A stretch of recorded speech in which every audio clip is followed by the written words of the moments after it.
This tutorial looks at the agency problem. But before we get into the agency problem, it's worth our while to go over what the agency relationship is. The agency relationship is between the shareholders of a company and the managers of that company. It is a relationship whereby the shareholders give the managers authority to run their affairs with the understanding that the managers will then work towards creating wealth for the shareholders.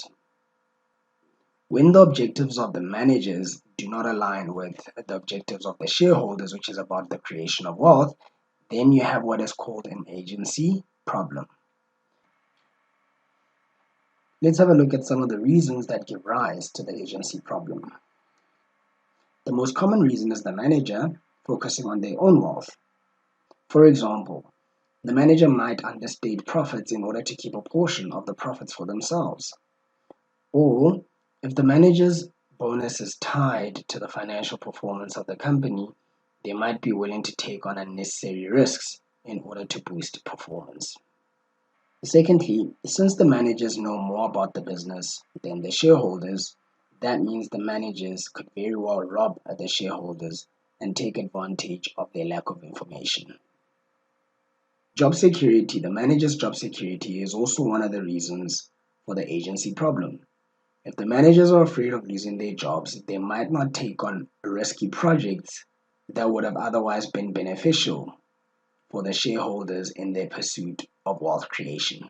Managers might also just not have the qualifications or experience needed in order to meet the objective of creating wealth for the shareholders. So, given these reasons, what are the possible solutions in order to avoid a situation where there's an agency problem? One of the easiest and most common ways to overcome the agency problem is to give your managers shares.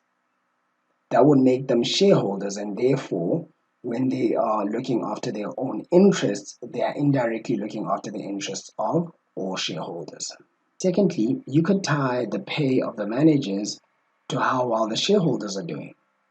So perhaps base the bonus of the managers not on profit, but on something like share price.